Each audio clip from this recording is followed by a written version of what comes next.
I didn't have a week to come up with this question. I really want to know. Yes, you don't have to tap dance for him, man. The show was done. You just picked food out of his beard. Yeah, no, I told him. Are you kidding me? Man to look good on camera. I got this. I want my man to look my good. man. Do you hear yourself? So Marc Lamont Hill is officially firing back at QueenzFlip after Flip accused him of tap dancing for Joe Budden.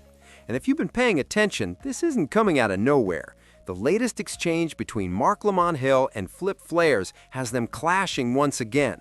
And honestly, these two have been locked in a tense back and forth ever since that explosive moment last year that turned into one of the wildest situations in podcasting. Now, for anyone who might have missed it, Marc Lamont Hill recently found himself getting dragged all across Twitter and various message boards. A clip started circulating again where he said he would prefer a Trump presidency over a Hillary presidency, framing it as a choice between shaking up the system versus continuing what he viewed as the same left-wing political status quo in America. And once that clip resurfaced, the internet did exactly what it does best, turned the heat all the way up. And powerful. Right, but again, so that plays into the idea that anybody but Trump. And what I'm saying is that I would rather have Trump be president for 4 years and build a real left-wing movement that can get us what we deserve as a people than to let Hillary be president and we stay locked in the same space. I would rather not have Donald Trump be president I don't know at all, about Trump, period. man. So it seems like Flip saw that clip making the rounds and decided to flip it back on Marc Lamont Hill by bringing it up on the show. But just like I expected, and honestly like a lot of people expected, the way Flip framed the question completely missed the original point of what Marc was saying in that clip. And the moment Flip started steering the conversation in a direction that felt off, Marc Lamont Hill wasted no time jumping on it. You could hear it in his tone when he said something like, "Oh, you had a whole week to set this up," basically calling out how calculated the question felt. And then Flip fired back with, "Oh, you tap dancing for Joe," which is a wild choice of words to use in that moment.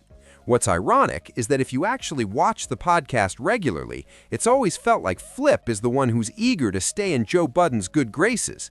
Now, maybe that's because they've known each other for a long time, not necessarily as close friends, but through history.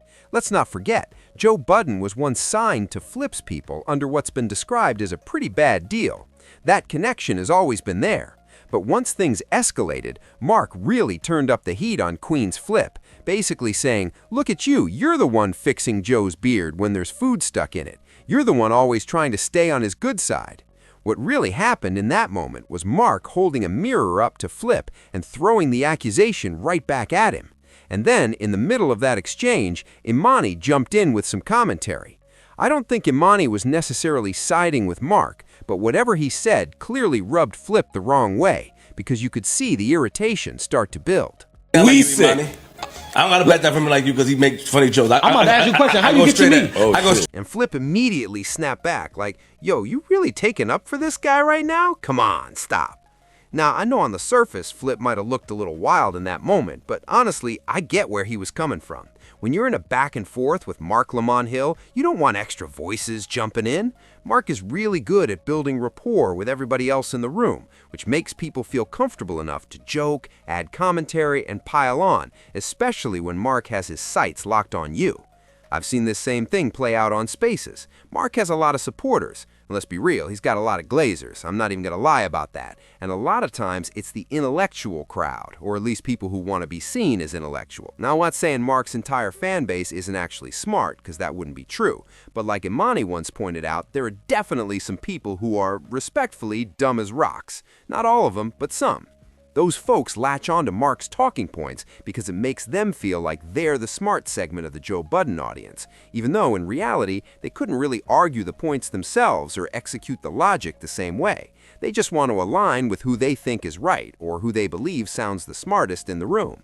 So Flip was basically like, "Why are you riding with this dude right now? This is corny." And then Imani shot back, "What are you talking about? Don't even come at me like that. Why are you aiming that energy at me?" That back and forth alone made the moment even more interesting. And then Marc leaned into what people already assume about Flip, that he's not that bright, that he doesn't really know what he's talking about.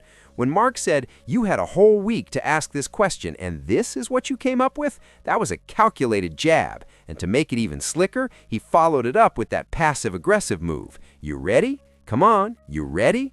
Yeah, that's when you knew it was personal. Now that kind of line is something you'd say to someone you think is slow on the uptake, and that's exactly the vibe Marc was going for with how he framed that question, kind of positioning Flip as if he wasn't getting it. But later, Marc clarified what he actually meant. He explained that he doesn't think Republicans and Democrats are wildly different or anything like that. Instead, he pointed out it's wrong to act like they're polar opposites, because both sides still operate within the same hierarchical power structure in America. He made the point that both parties can be warmongers, and gave examples like how Bill Clinton allowed corporations to grow into huge conglomerates through media outlets and push the crime bill, moves that a Trump supporter might criticize as well.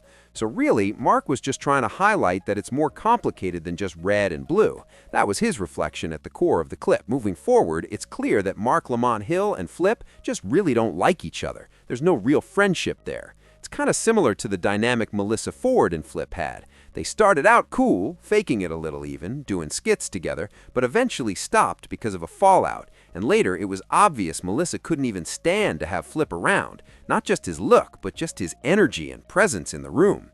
Remember when Marc and Flip did that one skit together? Yeah, just one. What a wild time that was. It's a solid reminder that when you're creating content with people you don't genuinely vibe with, things can get messy.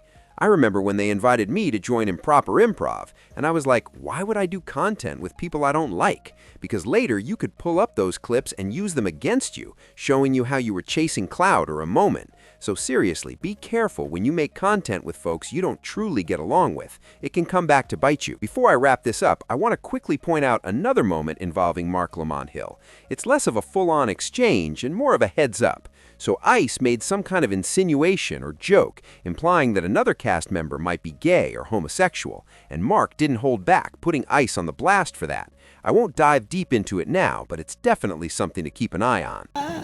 Wait. No, I'm just trying to figure out. See, this is how you be walking yourself down the wrong way. How? Now, right there, you hear Marc calling out Ice, saying something like, yo, why is it that you jump into the jokes on everyone else's expense, but the second someone jokes back at you, it's like you're protected by vipers or something, and everyone's got to stand back? That's a solid point, and it's one of those criticisms a lot of us, including myself, have thrown at Ice for a while now. Ice often gets labeled as this chill, good guy type who supposedly stays above the drama when it comes to throwing shade at other cast members. But honestly, that couldn't be further from the truth. He jumps in just like any other fan or regular viewer would. He rides the waves, dissing people here and there, just like the rest of us. Now that kind of call out from Marc has to be a bit unnerving for Ice. I think it's like a subtle warning, either, hey, I'm coming for you soon too, or don't cross me, or I'm going to start targeting you. Only time will tell how this tension will unfold. One thing I'm curious about is if they ever dive into Ice's relationship during all this. I feel like that's a topic people want to roast hard. I'm not claiming to have any concrete info, but looking at past exchanges, it's clear Smart Joe and the crew had been itching to bring it up, and don't think that's flying under my radar. A few times when Joe has shot shots at me, it's been right after I've talked about Ice or them. When Ice gets targeted, the flags go up fast. He's got serious protection on the show. Nobody else gets that kind of shield.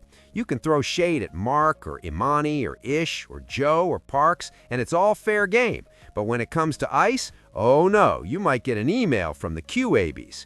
For those who know, that's the Caber Squad, the folks who make sure Ice gets defended hardcore.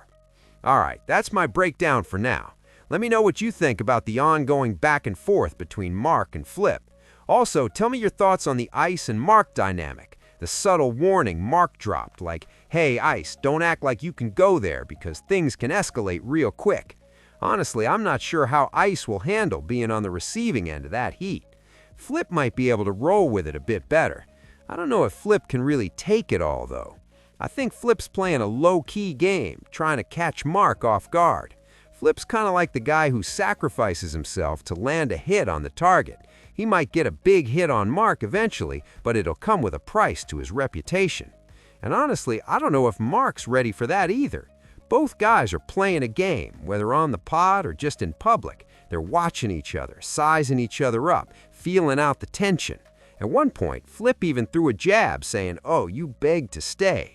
That right there sums up some of the vibes going on. Hey, look, he got to join in because he begged to stay. Go ahead, let's get it going. Flip's "oh, you beg to stay" line, that's some serious shade right there. He's basically calling out Marc like he's desperate to stick around, to stay relevant, or keep his spot in the conversation. It's a way of saying you're clinging on too hard, or you're trying too much just to be part of this. It's like Flip is trying to expose some insecurity or hunger in Marc's game, suggesting Marc is more about survival than real power. What do you think Flip's really getting at? Drop your take in the comments.